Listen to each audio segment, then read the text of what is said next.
Hi everyone, welcome back to my channel. So today, continuing on my review of this year's perfume advent calendars, I have the 2022 Liberty fragrance advent calendar, which is 12 days of fragrance. So I'm going to be unboxing this and letting you know what they all smell like. If you're new here, then hello, welcome. I have lots of other videos on the other advent calendars this year and last year.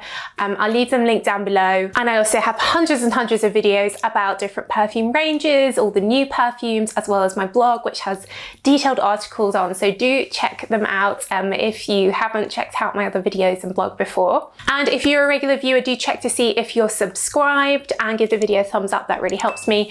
Down below in the description box, I'll put the link to where you can buy the Liberty Advent Calendar. I think they do international shipping, so I think it is available in the US and probably all around the world with their international shipping. So the link will be down below, along with the link to where you can order my perfume Empress, which comes out now in November. Cool. So if you're not familiar with the Liberty, they are a department store in the heart of London, just off Oxford Street, just behind Carnaby Street. And they have been around for many, many years. Yes, 1875. And it's a really beautiful department store with like really the original like wood floors and beams, and they're famous for their Liberty prints. They specialize in the creation and designing of very unique prints. So things like the paisley print came out of Liberty. There'll be loads of different prints that if you see them, you'll recognize that pattern, and they've been recreated a million times by high streets and whatever. So they have this amazing like haberdashery floor and all these different prints and stuff. And they also, when it comes to beauty, tend to stock more like niche fragrance houses rather than your sort of mainstream designer perfumes. So I think if a perfume gets into Liberty, then you know that it's a good niche brand. And maybe one day my perfumes will be in Liberty, we'll see. I have emailed them, but they never replied. So this calendar that they've released, the 12 Days of Christmas, these are all niche fragrances that are sold at Liberty. And most of the ones in here I haven't tried, so I'm really looking forward to trying lots of new ones. So I take the sleeve off, and this is like a typical Liberty print that they've got on the outside. And then it's got scan the QR code every day to learn the reasons why you love each fragrance. You can get more information, I guess. Now this wasn't cheap. It was £275, but the value of the contents is over 600. So in terms of like ROI, it is one of the better calendars. A lot of the other perfume ones I've been reviewing have been like, you know, you're only saving a few tens of pounds, whereas here you are getting good value for money if you like all the scents. So it opens up with these little cute pull-out drawers, and this is a very Liberty. It kind of looks like, you know, in their sort of sewing and haberdashery department, you'd have these little drawers, or, you know, keep your like different coloured knitting things in there. I don't know, sewing. Let's get started. Okay, so number one, oh wow. So number one, straight away, it's got two things in it. So we've got I Don't Know What by DS and Druga, and that's a 10ml size. And we've got by Rido Bal Afrique. So let's try the I Don't Know What one first. So that feels quite ambroxany, a bit of citrus, but very creamy ambroxan. So it's got a hint of vetiver. It feels kind of like a slightly woodier version of Not a Perfume from Juliet Has a Gun, and I guess that's why it's called I Don't Know What. It's feeling, you know, I can really smell it. Yeah, it's slightly woodier, slightly greener, slightly more citrusy than the Juliet Has a Gun, but it's got that same like scent that doesn't appear in nature, you know. It's that man-made, is it using that ingredient ISO E-Super, this synthetic ingredient which has this like creamy skin, cozy feeling. It's fading a little bit now. Yeah, I think definitely if you like your more ambroxany perfumes, your creamy sandalwoods, that's that type of perfume. And it's definitely considered, you know, I can sense that this is a good quality perfume. I'm getting a bit more vetiver now it comes down. And definitely unisex. Okay, so we have the by Rido one as well. I love that on your first day you're getting two. That really like sets a really positive tone, I think. I think, you know, with these beauty advent calendars, you're spending so much money, you know, hundreds of pounds. You want to feel like you're getting good. What you mean by Hey, so we have lost it on your phone. Siri, So web search for stop it, Siri. Go away. Siri's trying to get involved now. I got my toffee nut latte, by the way, so it's officially Christmas.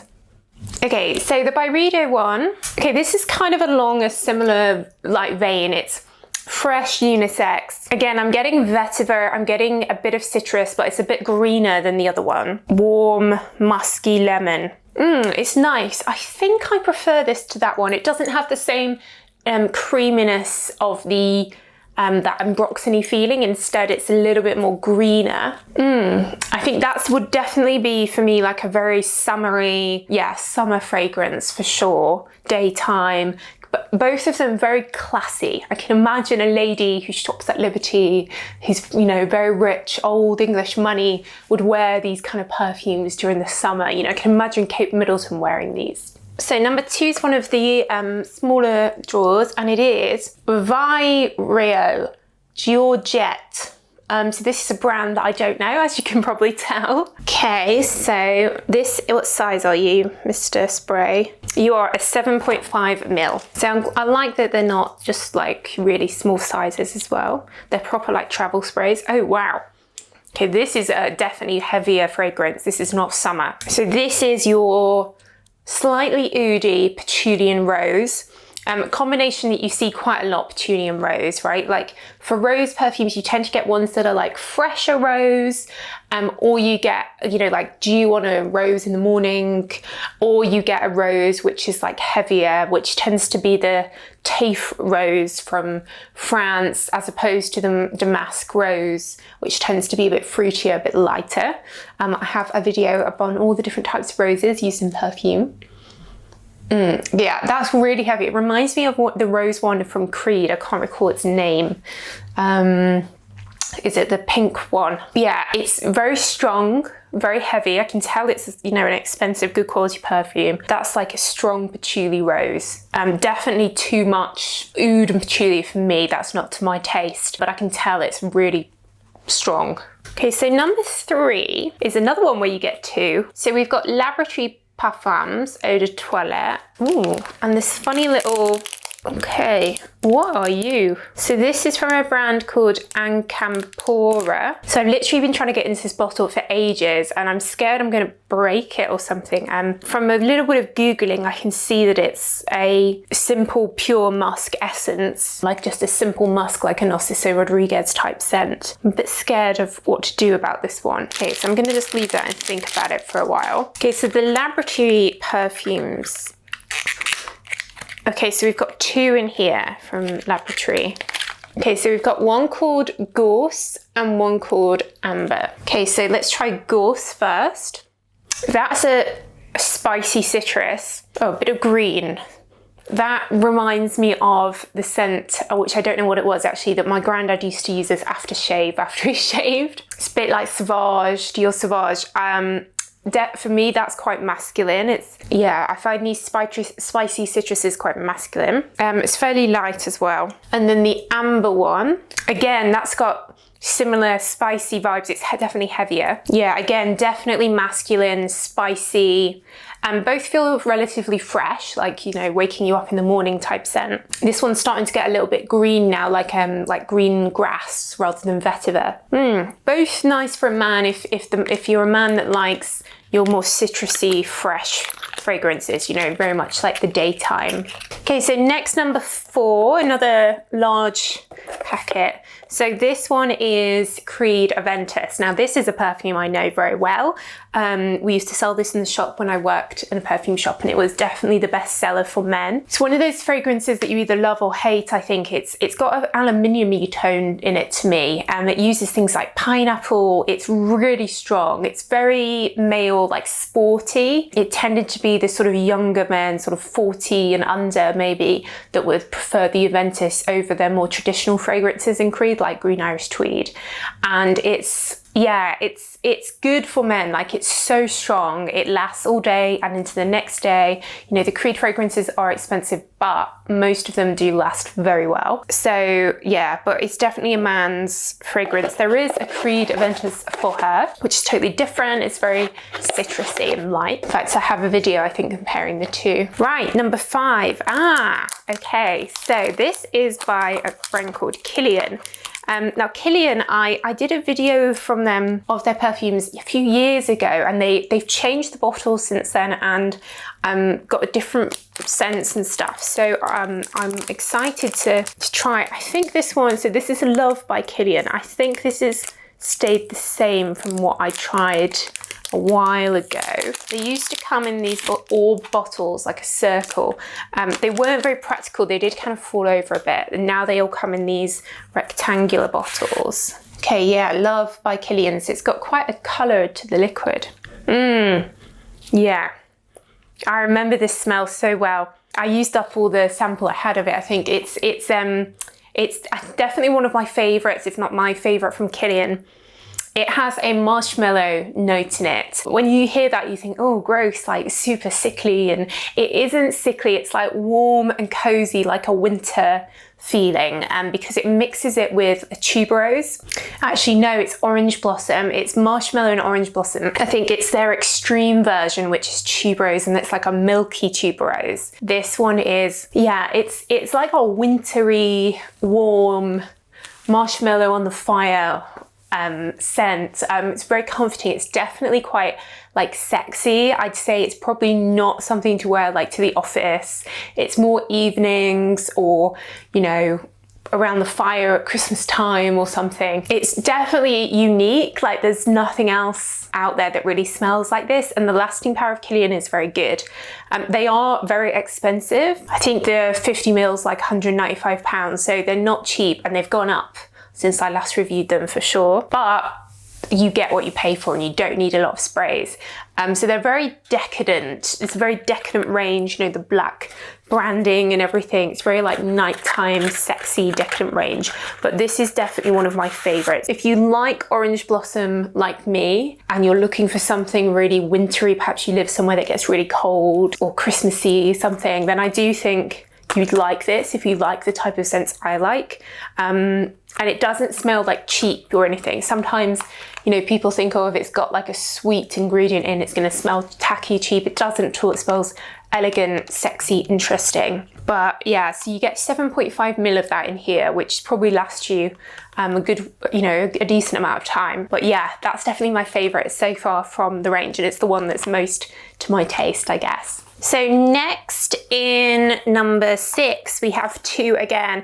They should have just done 24 or 25 days if they've got 2 in so many. That's just me. So there's 2. So we've got one from a brand called Kana, and it's called Bobo Eau de Parfum. Okay, so some Lily of the Valley. This is very much like for the summer, humid weather. Clean, refreshing, quite citrusy. Yeah, I get a bit of Lily of the Valley and I get a bit of citrus, but I'm not getting a huge amount from that one. And then the other one in day 6 is from Maison Martin. I did a video on these guys a few weeks ago, and this was actually came out as one of my favorites. So I tried all their perfumes. I'll leave it linked down below. This one has these like the bottles all designed by different like designers, artists. This one has like people, what's it called, surfboarding and stuff. It's definitely a summer fragrance, and it's chiaru flower and coconut. I really like it. It's more of the chiaru flower than the coconut.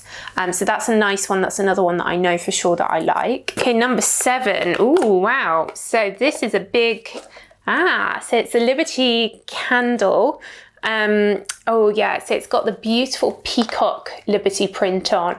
So this is another Liberty designed print, beautiful.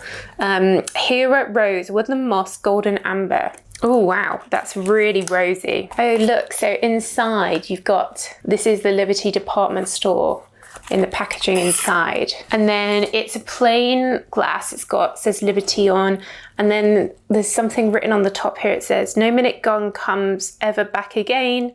Take heed and see ye nothing do in vain." So a little bit of advice there from the candle. So that's very, very rosy, warm like a winter rose. That's cute. That'd be a lovely like gift if you're going to someone's for, I don't know, afternoon dinner party or whatever. Okay, and I think in here as well, there was another perfume that just dropped out. So this one is called Sana Jardin by Venus of Verbena. So Verbena is of course very lemony. Think like L'Occitane Verbena.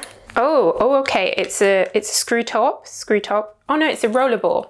Very lemony, but sharp lemon. It's that verbena lemon, and then it's a bit aromatic as well. It's got a clary or clair sage, however you say it, in it. Very much along the lines of L'Occitane, that sort of aromatic, slightly herbally lemon scent. Okay, number 8 is Epoch Tropical by a brand called Granado. Okay, well, I'm excited by the idea of something tropical. It's got a very classic, traditional, like, thing on it. It's kind of tropical. It's orangey. I wouldn't say it's like tropical, like maybe a little bit mango-y. But there's other stuff going on in here as well. It's a bit woody, creamy, and floral.